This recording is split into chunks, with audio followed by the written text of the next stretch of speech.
I will call on Nico to introduce the panel. Thank you.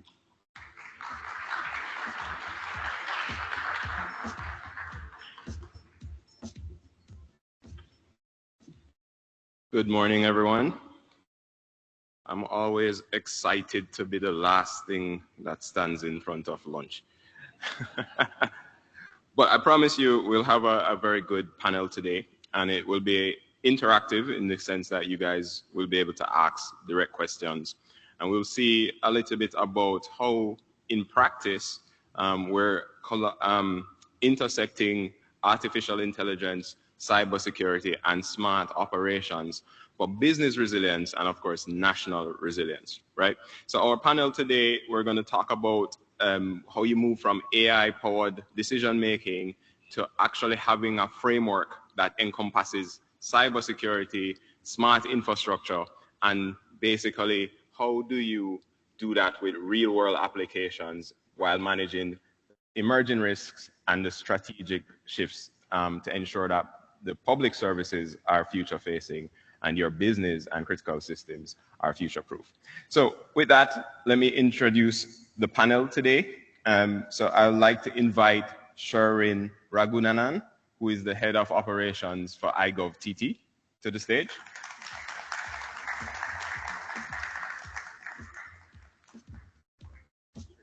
Yeah, straight.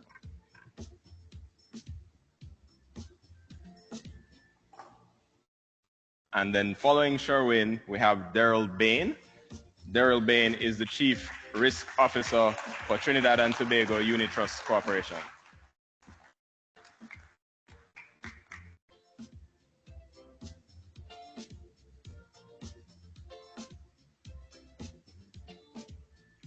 Welcome. Let's go straight to the end.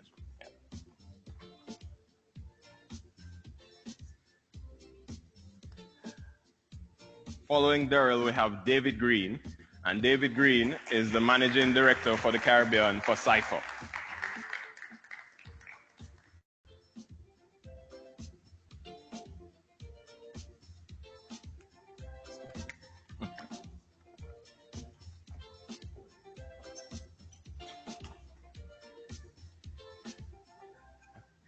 And then to complete our panel today, we have a former colleague who is now a security advisor at Checkpoint Security, Trave Suku.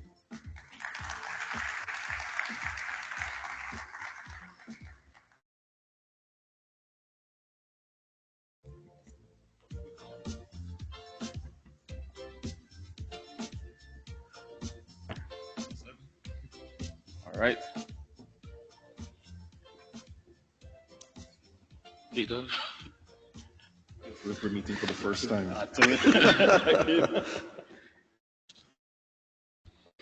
Welcome. So let's get right into our conversation today. And I want to start off with Sherwin.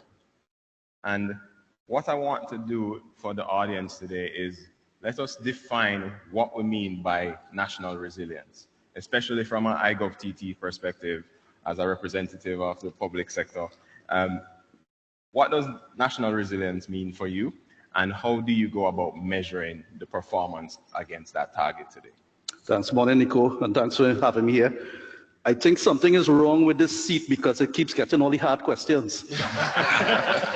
But I'll try my best to respond. So where I sit in iGovTT, I manage the operational systems, infrastructure, applications, different services as well.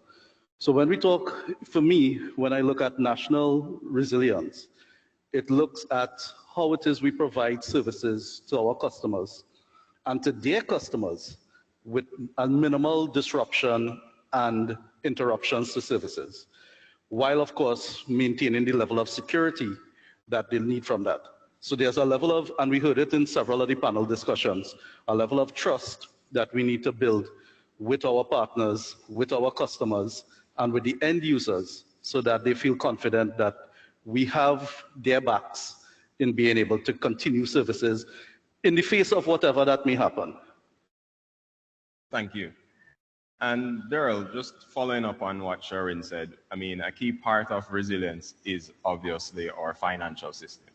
And TTUTC plays an important role in that in Trinidad and Tobago, and also in the wider Caribbean as you guys have expanded. What does resilience mean for TTUTC? So thanks for that question. So for TTUTC, resilience it starts from a mindset, right? We no longer wonder if something will go wrong. We assume that we will have a disruption. As we have seen over time, the risk landscape has been so unpredictable. All sorts of different types of situations present itself, even COVID-19 and so on. So for us, resilience is about the ability to bounce back after disruption and to anticipate appropriate response as well to disruptions that could impact the financial sector. We also are conscious that in terms of national resilience, the role of the financial system. So one of the key things in resilience is always to take a risk-based approach and ensure you identify all your interdependencies, because sometimes you may be focusing on technology and forgetting there are other players. Yeah. Thank you, Daryl. And as we talk about resilience, one of the things is there's a lot of threats in the marketplace that may be impacting trust in confidence in the national services, in the financial services, trust in your business operations. I wanted to get some opinion and some perspectives from our advisors on the panel. And I'm going to start with David to share a little bit about what are you seeing in terms of some of the key cybersecurity threats that are facing Caribbean governments today and businesses generally. So that's a really good question, and I'm going to pick up on where Daryl left off from resilience within the financial services space, and then I'll look at it nationally and regionally. So from where we sit, our cyber threat intelligence team, and also with the cases that we have been involved with across the Caribbean, we're seeing an uptick in ransomware attacks. That seems to be par for the course these days. And whereas before ransomware attacks took a lot of effort, today it's a lot easier because you actually have ransomware as a service. So there's actually someone out there who provides the service for someone else who has zero experience to simply launch an attack against you. Then to compound that, now that we have AI at our fingertips, not only are we trying to consume and use AI from the consumer side, but the threat actors are also using AI as well. So now we have really well-crafted phishing emails that are coming that's making it harder to determine, is this real or is this fake? That's the challenge that we're facing, and we're seeing a lot of that in the Caribbean. And that then spawns something else, which business email compromise, where someone is fooled into doing something that normally they wouldn't have done, wire funds out, etc. The third thing that we're seeing across the Caribbean, and we're actually involved in one right now, it's the advanced persistent threat. The attacker refuses to go away. And in the case that we're dealing with right now, the attacker struck on a Friday, the team responded, the client's team responded, and they thought everything was okay. And Saturday morning, the attacker was still there. And then Sunday morning, the attacker was still there, and the guy just refuses to leave. So that's what we're seeing that's affecting, and it's really impacting the financial services industry. Thank you, David. So if I could add on to that. So there's one thing that we've been seeing with regards to phishing. Phishing is still 90% of the attacks that we've seen, yeah? And I agree with everything that they were saying. The one thing that we've seen at Checkpoint, and I think you've seen in the news, is data extortion. How many times we see the attackers come in, not just encrypt the files using ransomware, but actually extract the files and then show, hey, I have these personal information. I have this set of dates. I have these IPUs, and even the one a few years ago was the salary payroll information. How attractive is that, right? Especially if somebody get paid chicken feed compared to chicken feed. I don't know, not to compare, right? But this is what, just adding into David there, this is what we've seen as being used, and we saw it with some of the breaches recently as well too. Thank you, Trevor. And so I want to ask Sherwin another hard question, right? And in this one, it's more about, so we're seeing there's obviously great responsibility to ensure resilience, both for the national infrastructure as well as key industries such as the financial services. And of course, iGovTT sits at the backbone. And one of the things that you want to do when you're preparing is to plan, right? Mm-hmm. But there's a famous quote that says, no plan survives contact with the enemy, right? And even as I was planning to come to Trinidad, one of the first conversations I had was about a tornado that unfortunately affected a few citizens here, which is just something that I would have never thought to plan for when coming to another Caribbean island. So the question for you, Sherwin, is, given the unpredictability of the threats that may emerge and the criticality of the services, how does iGovTT go about their approach to planning resilience for the critical infrastructure? So as you mentioned, there's very few places or organizations that would have plans to cover 100% of eventualities that may take place. So the least we could do is at least have some processes identified. So in the event of something known or something unknown, we have some structured way of how we could approach that. A big part of that as well is coming back to the teams. So the internal teams, our partners, so I see members from TTC Cert here, which is a major part of our ecosystem. Fujitsu as well. So when Mervyn started off and he was saying customers, I wanted to jump up because I'm not a customer. I'm a partner as far as I'm concerned with Fujitsu. And it goes with several other entities as well that's out there. And one of the things that makes the difference in the response is having something identified that may not necessarily be as specific as you need it to be, but it's something that could be adaptable to whatever may take place and keeping a cool head. At the end of the day, you're already in the situation. Try not to dig a deeper hole. Try to make sure that whatever efforts you're doing brings you out of it. And transparency is a big part of it. Keeping our executives informed, our customers informed, the ecosystem, everybody who's part of the services that we deliver, who touches with it, letting them know what's happening without divulging too much to strike fear and panic, but at least letting them know we have an issue. This is what is the impact. This is what we've been doing. It's been contained, and this is how we plan to address it and keep them along the way with the addressing and the resolution as well. Thank you, Sherwin.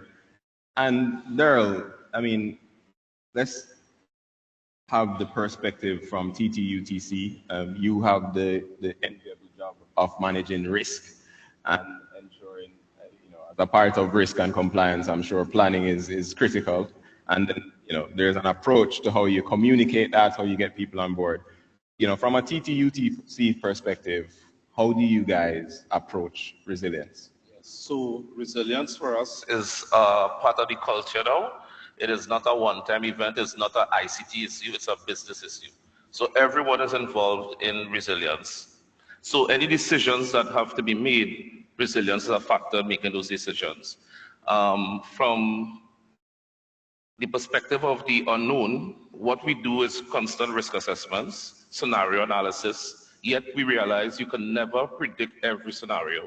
So what we have done is looked at the outcomes of a disruption. It will never change regardless of the scenario.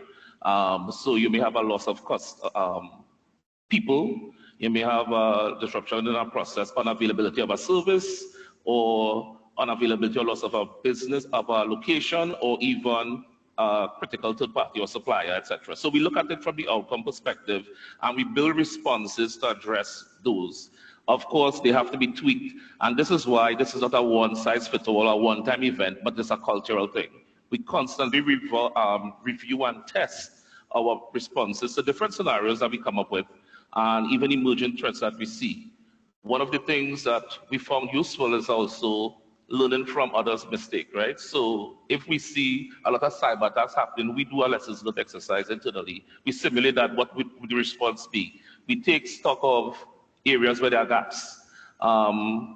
As we see locally with a lot of cyber attacks that are happening, the response is not always as robust as it could be. And so sometimes because of a lack of planning and testing, factors are left out in your response. So we take it from a holistic perspective. We are conscious that we can't anticipate every single thing, but we try to address the key outcomes, which are normal regardless of what caused it. Thank you, Daryl.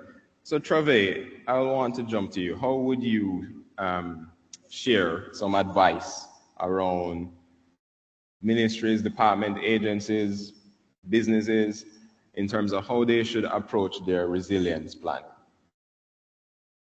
So that's an excellent question, and I responded before, but then say first of all, on behalf of Checkpoint, thanks Fujitsu, and congrats on the first ActivateNow in Trinidad, in person since when? So taking resilience and how we architect for it, and the recommendations within the region. There's a few items we look at. I believe, and I think my colleagues here will also say this, if we don't know what we're securing, gotta secure it, right? So that's the first thing, identify assets. But there's also something at the business level that we also need to know, and that is, what's our number? Amazon estimates, I think 2018 estimates was 1 minute a downtime cost them $1.2 million. I'm not sure if we have business at scale. I'm sure we probably will have, based on the last fireside chat and the innovations there.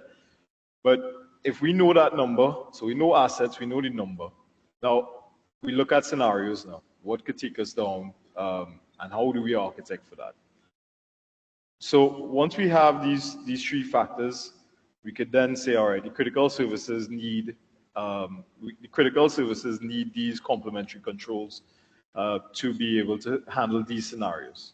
As Dil would have said, Dil and Sherwin would have said, we can't architect for everything, but we architect for what we know. The 4-point output is should be the first one. Once we know what the assets to secure, build security in at the first point, and build it so that it will any single point of failure or multiple points, it will take into account there. And then the last one, for resilience, if you don't do drills to plan for eventual outages, then you're just wasting money. Thank you. Could I pick up on where he left off? Yes. Okay. From what I'm seeing, both at the national level across the region and then with the private sector, many persons are thinking from the standpoint of, I'm going to have an event, I'm going to have downtime, and then I'm going to go through a recovery operation to bring the business back up. I think we need to shift that thinking to one of resilience, where I'm continuing through the event that's taking place. And for that to happen, I think we need to start working backwards and figure out what is the minimum business that I need to keep the lights going, like a minimum viable product, and then try to define what this, that comes to your point of what's our baseline, and then build backwards so that we can create some kind of resilient strategy. So even though the event has occurred, we can still keep the business going. And that's one of the things that has happened well in the European Union. They've figured out how that is supposed to work, and that's something that I think we should start looking at, try and copy. Thanks, David. And I'm going to stick with you, David, because we were having a small chat this morning as we met briefly in the foyer. And one of the things you were sharing is that not only do you know your number, because a lot of our customers, they do know the numbers, they have reports that says these are the vulnerabilities you have and the priorities, but in their approach, they focus on the biggest number and forget sometimes that as a part of knowing your business, you have to look at the smaller numbers, because in this age where we can chain vulnerabilities together, you can look at many small problems that then when you connect them together become one big vulnerability. So in that context, we're still on the question around planning for resilience. I want you to share some of your experience in terms of when you know your vulnerabilities, how do you prioritize and not forget the basics while you're looking at the bigger picture? That's a loaded question. All right, so one of the fundamentals in cybersecurity and incident response is vulnerability management. You know, there's that old saying, you can't manage what you don't measure. So if you're not constantly scanning the environment to understand where your weaknesses are, you're already dead in the water. Now, there is a tendency, the moment I run my scan and I get that vulnerability report, and I have maybe 5 high priority items, and then I have 20 medium and 30 low priority, the attention immediately goes towards the high priority ones because you think that's where life is going to be, and that's where it stops and ends. But then we're also challenged with resource constraints because, again, I mean, how many companies have a large IT, ICT security team?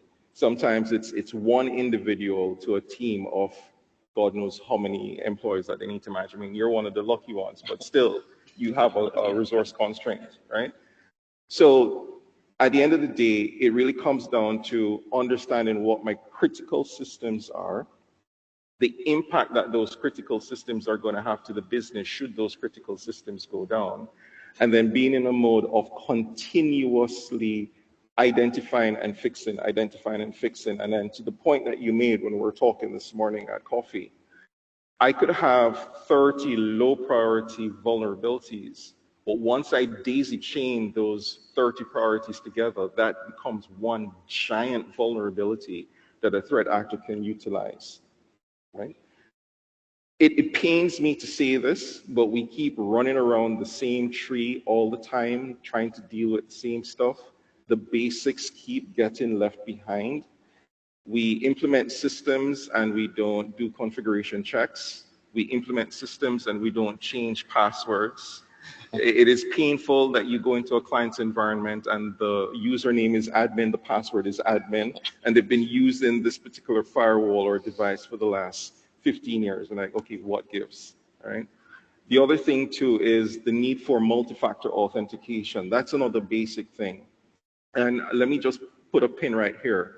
If anyone has been thinking about cyber insurance for your business, please understand that the cyber insurers are getting wiser because they don't want to pay. So they're getting very strict in how they look at your environment, and you slip, you slide. So there is a case today, the city of Hamilton in Ontario, wherein they were denied their insurance because there was no multi-factor authentication within the environment. And it was proven that if they had done that, it could have slowed the threat actor down. So this is something that you should consider. Thank you. I think that's really powerful, just showing how not covering the basics can have real business impact and also affect the ability to recover. Trave, is there anything you'd want to add to that from a perspective of, you know, operational recovery, resilience, and protecting assets? Yeah, so I wholly agree, and I fully on board. I believe in simplistic designs. Keep it super simple, right? So keep to the basics. And there's a few items. I'm a big proponent, to my students, I always talk about zero trust as one of my strongest strategies I could recommend to any organization. These strategies are extremely simple to implement. Core is least privilege, continuous monitoring, continuous verification, and segmentation. When you talk about the default credentials, admin, how many, I don't want to show our hands, but how many of us have no environments where the server, the client, the printer, everybody on the same network? There's no, the blast radius for an outbreak within there is huge, right? So that one strategy could save and limit the attack surface.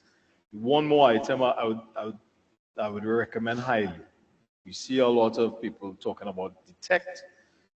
If you know, at Checkpoint, we believe in prevent first. If your solutions are not preventing, most times when you detect, you've already been compromised. So look at solutions that are going to give you prevention first security and alerts as well. Thank you. And so I want to switch tact a little bit and talk a little bit about artificial intelligence, right? And there have been some quite exciting developments, especially in the Twin Island Republic around that. And so Sherwin, I want to give you the opportunity to share a little bit with our audience today in terms of, what enhancements can they expect from a public service delivery with the application of AI, and how, from an iGovTT perspective, are you applying AI in a national security context? So I am a peculiar individual in that because of where I sit and the management role that I have and the responsibilities, I always approach new breakthroughs with a lot of caution, a lot of care. And primarily because, like I said, I have responsibilities for the safety of the systems and the safety of the users interacting with those systems. So when it comes to AI, there's a lot of benefit that we know we could get from it. Better efficiencies, higher performance, higher throughput. But what I have noticed is a lot of persons blindly going into the AI environment without understanding what is the model they're using, what has this model been trained on, and different things to that aspect. And sometimes they share information, and in the earlier panel they mentioned, am I exposing data? Am I exposing sensitive information? Probably PII. And so those are some of the things that I'm a little bit cautious about. Now that doesn't mean that we are not looking at AI. In fact, we would have assisted the ministry in bringing Anansi, which is the government's digital personal assistant, to life. So for those of you who may not have tried it, anansi.gov.tt, feel free to use it, or anansi.tt. We have various platforms that you all could try it through. But even in that, at the center of AI implementation, there's two things that you need to really take into consideration. One is the process that you're trying to utilize the AI for, and the other one is the data sets that you're actually going to be exposing to the AI. Because what a lot of persons don't recognize as well, from what I've noticed in interactions, is that they think all AI is this magic black box. And whatever you throw at it, it's going to respond to you with 100% accuracy. So biases, hallucinations, the training data, none of those things occur. And that's where I think, for me, there's a lot of caution that we need to take. So for example, I have kids. And every so often, my wife would pass, are you using ChatGPT for this? And then I would hear my daughter would say, no, he's doing maths. ChatGPT is not good in maths. You have to use something else. So at the younger level, they are starting to recognize different strokes for different folks. And that's something else that we also need to take into consideration. Anonymity of data, anonymizing it, making sure that you use the right engine. We're moving now from generative to agentic. So stringing a slew of them together, the 5 different AIs that you may bring together is definitely going to bring you more, a better output and outcome than you just using this one all-purpose, right? You're not going to use Flux for general chat, right? That is a image-based, video-based AI. So everything has its place, everything has its position. For us, where we are definitely looking to bring that into our space is to help us become more analytical. One thing government is not short on is data, right? Either data that is in repositories based on paper, or data that exists coming from our systems, all the logs and stuff like that. So there's definitely opportunity there to tune that and give us more analysis of what's taking place and more focused analysis rather than having a human deal with it. Now, at the end of it, the human still has to verify what is done accurately. Again, it comes back to your prompt engineering, your AI engineering, and your adoption and how it is you put that in place. But underscoring all of that, of course, is our business rules. So the policy conversation that took place earlier this morning is going to be a major key in how it is we bring those into our place as well. Thank you.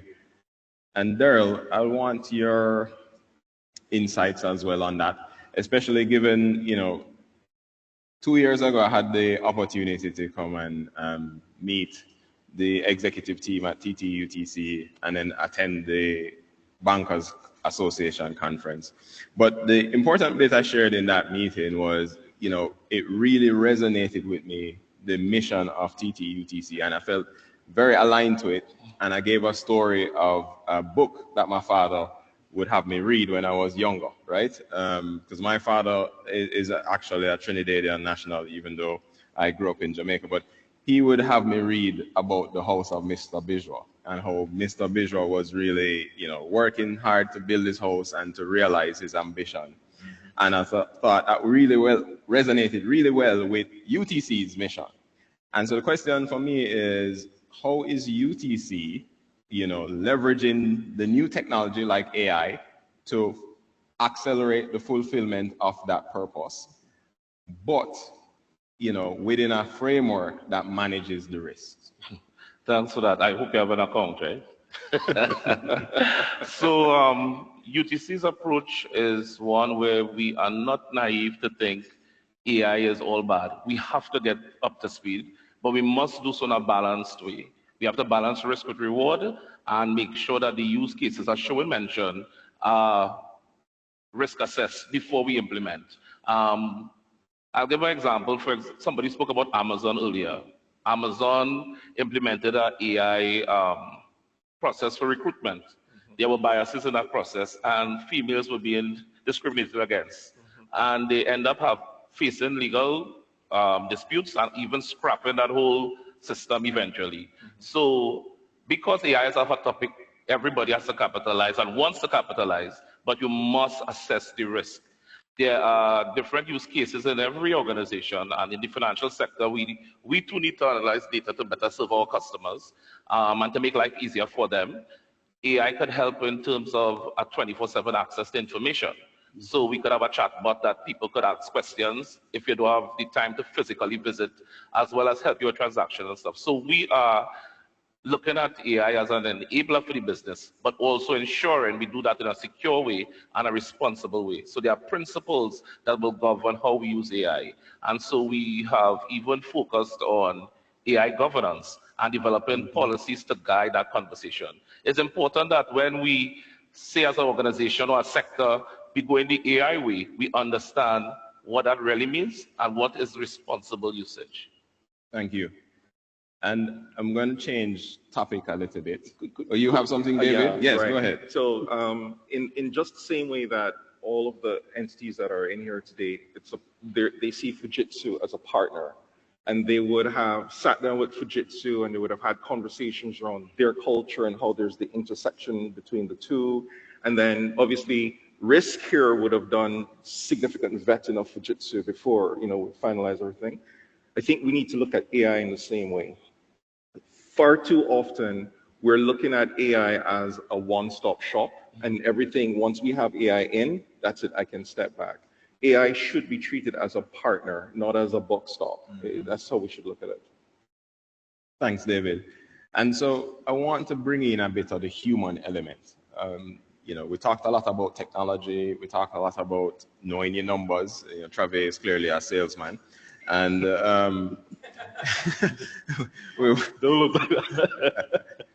and so I want to talk about the human aspect. And really, maybe I'll give this one to Sherwin. The minister mentioned trust as something that's very key. And, I was trying not to do this, but you guys launched Anansi, which I thought was really interesting. But then that's a name that has a powerful resonance across the region, right? I had to ask some of my Trinidad colleagues who says, does Anansi mean the same thing in Trinidad as it means in Jamaica, right? And that's interesting because to use that name in the context of trust. So the question I'm asking is, what steps are you taking from an iGovTT perspective to both prepare your teams to adopt the new technology and to be smart in the way they work, but also you interconnect with a lot of agencies, you provide a lot of, how are you supporting them in enabling their people when it comes to AI? So just to clarify the Anansi piece, right? So Anansi does mean the same thing to us as it does across the Caribbean. Our Anansi, however, does not like to play tricks, or at least we've trained it not to play tricks as best as possible, but it does have that web crawl feature. When Anansi was envisioned, which was actually just a couple months ago, and it comes back to the velocity part that Mervyn had mentioned, it was one of, I think, 5 or 6 different AI initiatives that was on the table at the time. And again, coming back to the similar team that Dil and I have, which is looking at the risk universe surrounding the adoption, Anansi was the least risk one that we could have taken, because the others always had some integration to a database or a system that had sensitive information. And because we haven't, within the region and within the country, developed and matured our AI policy, our AI legislation, our AI stance, we had to make sure that whatever it is we're doing, again, comes back to safety. So Anansi uses public information, or information that could be accessed publicly. And with that, it comes to what Dil was saying, that 24/7 curator or digital personal assistant, as we call it, to provide that information to its users. So as I was mentioned before, and with having a line ministry that has that has adopted the name AI in its name overall, that has basically created quite a bit of a floodgate for us. Everybody, I don't want to say on the ante, but everybody is now looking towards the AI roots. And where we come into that is we are working with our line ministry to help in the policy adoption. We do have across government IT managers forum of sorts that would also collaborate around how it is we adopt this, what ideas persons have, where they want to go with some of these things, and help provide that guidance, right? At the end of it, like I said, and people have been using this term for years, data is a currency. So how we manage that data safely while providing the efficiencies and the performance that we want, that's where we, as Dil said, we need to strike the balance. So we are part of those conversations, and it's ongoing. I don't want to say it's new, because everybody has been dabbling it in some form or fashion, but within the public sector context, we do need to take that additional care. When it comes to our risk tolerance as government, it is very, very low. Not just from our side, but from our customer side, our end users, our citizens. They have a very low tolerance and acceptance to things going wrong, information being provided erroneously. And again, with those things, we want to make sure that we take caution as much as possible. Thank you. And so the last part before we open up to the audience, and I'm going to ask this to each member of the panel, right? And what I want you to do is give the framework, but also one practical, tangible example of where it's already happening, right? Because the whole point is we want to activate now, and so we want to talk about things that you can do right away, right? And so the question here is, how can governments and the private sector collaborate? Because collaboration is key when you talk about the human perspective, right? We want to break down the silos, as Mervyn had shared in his welcome address. So the question is, we can start with Sherwin, is, give us an example of how private and government has collaborated, and also, how can we look into the future of doing that more effectively, right? With still meeting compliance, right? Mm-hmm. So Sherwin, do you have one example of how governments and private can collaborate? Well, part of the government framework when it comes to implementation of any policy or legislation is that public consultation. So that exists at the public level. It takes place as well at the corporate level through bodies like AmCham and Manufacturers Association and different sector groups that would be related in that regard. So that is where government really tries to get its collaboration and hit with each one of the salient stakeholders, because every entity that exists within the boundaries of Trinidad and Tobago is a stakeholder.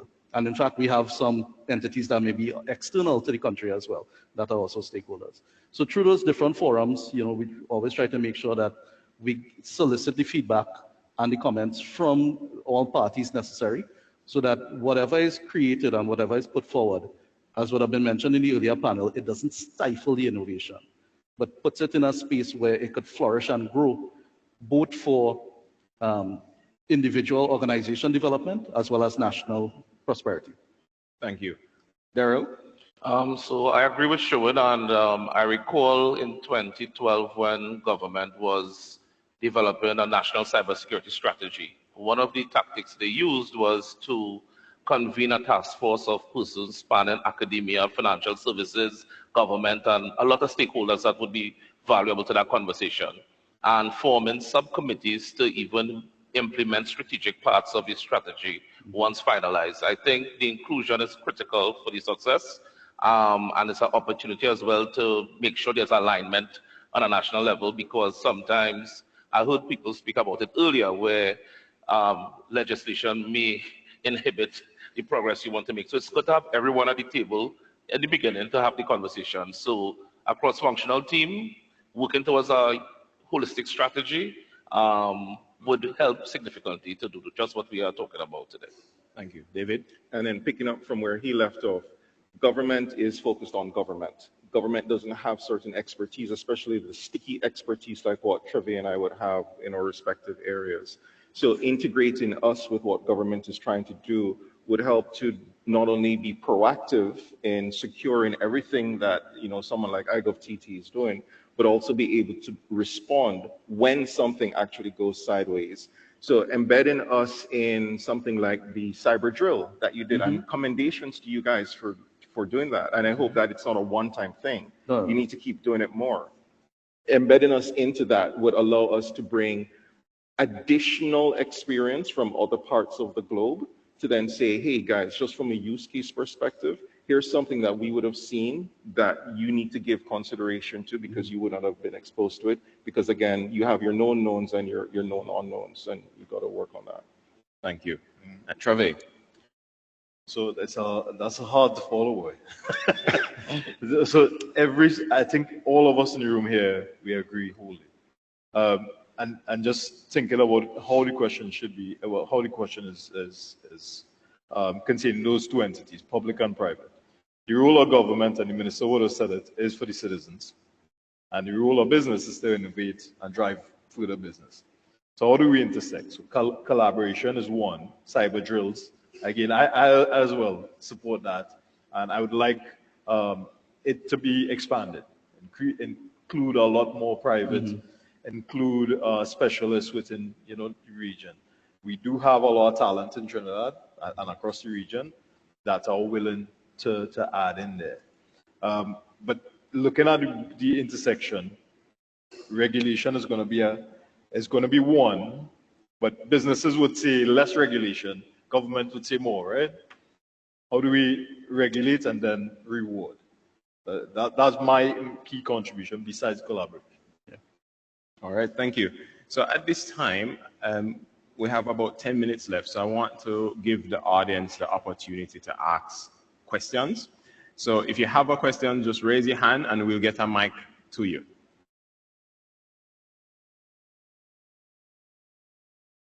We're between lunch as well. Yeah.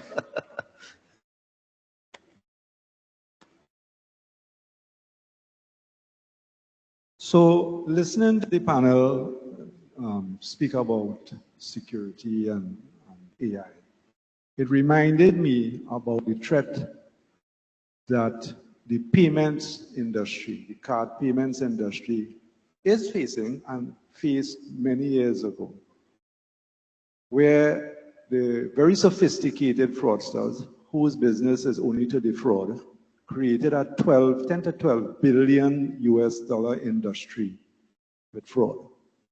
And the organizations, the Visa, the MasterCard, and the Amex, and these folks took many years before they understood that their lunch, dinner, and breakfast was being threatened.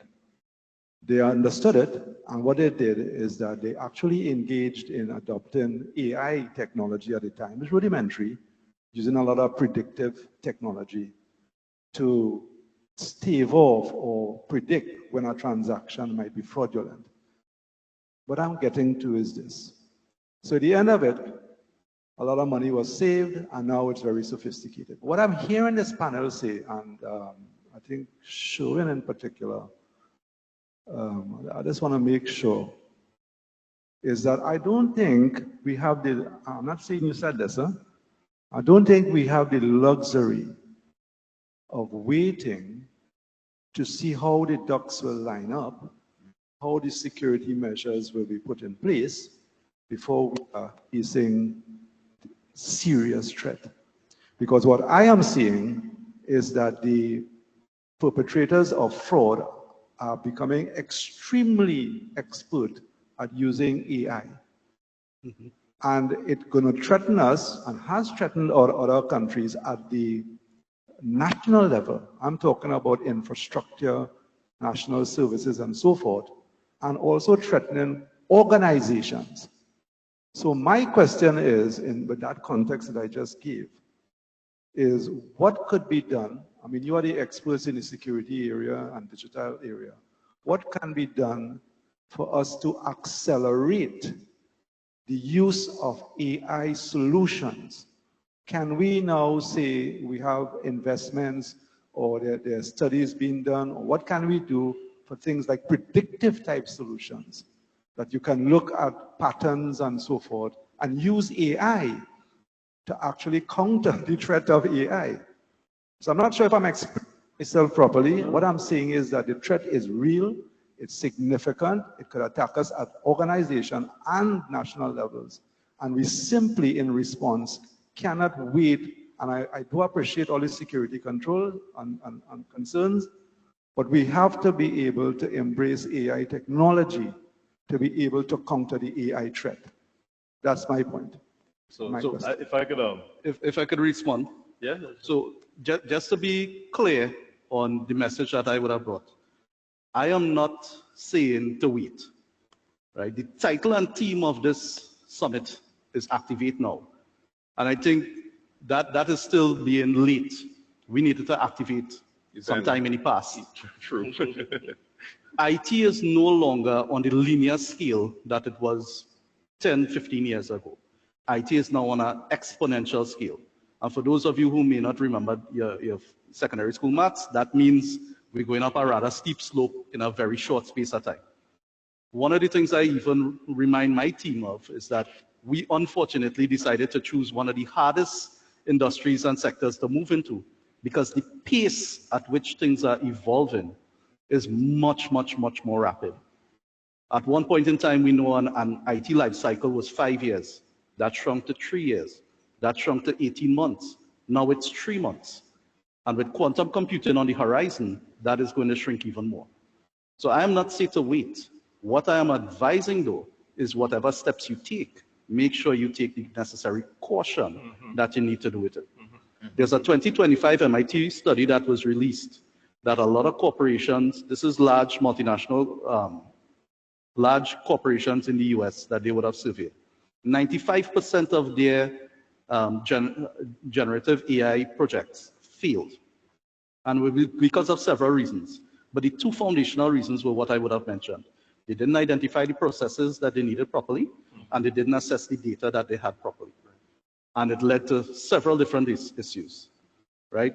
Taco Bell tried to do a human replacement where everything was AI, and they were processing your orders through AI.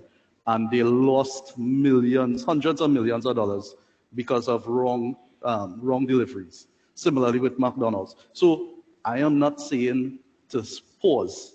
All I'm saying is make sure that you, as Dil and I would have been saying, use a risk, use your risk analysis and make sure that what it is you're doing is safe for you, safe for your company, safe for your customers. But definitely we need to activate now. because we're already behind the curve if today you haven't started doing anything. So I love that question. It actually falls directly for us at Checkpoint. Within the last, actually 10 and more years, we started researching AI and machine learning. Actually, every facet or every product that we put out has AI engines already built. And you referenced the amount of data. So knowing our threat cloud, which ingests data from sensors globally, we have models being trained on what is bad behavior, what is good behavior. To the point now that those models are able to do predictive analysis, which is where we want all models to reach, right? The nation states and our clients who have our solutions in their environments have seen significant decrease in risk and significant preventions happening. If you stop by the booth after, I invite anyone, there's a threat cloud map where you see live attacks, and those attacks are what we use to build training models that are in all our solutions. So we are activating now. Thank you, Trevor. So, Anthony, just to kind of tie off from both ends, because I sit right in the middle, not because I'm in the middle, but from what we do, we're not a vendor. We don't make products. We're more on the services side. So we're agnostic and we cut across the green for everyone. You are right. The time, and Sherwin is right, the time has already passed. We've got to get cracking now. But to come back to something that Mervyn said in his keynote, there is a need for leadership, because leadership then drives the culture. What tends to happen is a lot of people say AI, AI, AI, and then they run headfirst into it without giving it a proper thought around how it should address and solve a particular problem. So what am I actually using it for in the organization? So if I'm a financial institution, I give loans, I can use AI to do credit analysis. Is this a credit-worthy person? Obviously, on the IT side of things, on the security side, we're using it for log analysis, and it speeds up the time it takes for us to find the actual compromise or threat indicator within the environment. But the organization has to define why they're choosing to use AI and what they're going to use it for. And then everything else now comes into play. Do I use a free open platform, or do I create a closed platform that's just for me? And too many organizations have already gone down that rabbit hole where they're trying to leverage the open tools or the free tools that are there, building APIs on top of that. And unfortunately, that black hole, they're sending all their proprietary information in. God knows when that's going to come back to bite them. And then to come back to the point about the hallucination, the data now becomes unreliable. So that's where the caution comes in. So we're not saying stop. We're just saying that it needs to be done within a proper context and with a proper process. Always remember, and this goes back to undergrad, for computer science students, garbage in, garbage comes back out. So you got to bear that in mind. Just one more thing I want to add to what David said. And sometimes we take it for granted, and sometimes it's not said in these forums. But given that this is a Fujitsu event, partners like Fujitsu could help you down that path easier, safer, and faster than you trying to figure it out yourself and probably ending up in some missteps. So just like David said, think about the black box. Do you want it from the cloud? Do you build it yourself? But also, do I do this myself, or do I get a partner to help me? I just want to touch on the tone at the top. I think that's a significant point as well. And it's important that as AI is particularly new, some executives and boards need to be educated about it. And so in your pursuit of AI and those solutions, education and awareness is a critical factor to get it buy-in and support, to move quickly and not wait and be scared. Thank you. And Sherwin, I'm going to have to ask you to repeat that line again. Just talk to Fujitsu. So, but in the interest of time, and of course, food is vital for resilience, I'm going to wrap up. So, just in summary, I think some of the messages that you heard today is know your numbers, right? That's not just important for finance or salespeople. It's important for everybody in the organization to know your numbers, know your IT assets, know the vulnerabilities, and know the business impact. Don't forget the basics, because if you forget doing the basics, it will cost you later, because you won't be able to get your insurance. And we have an insurance agency in the house, and so I'm sure they would tell you that if you're claiming any benefits, you have to have all your ducks in a row. Communicate widely to all stakeholders, internal and external. Collaborate early. And finally, move with velocity. Thank you.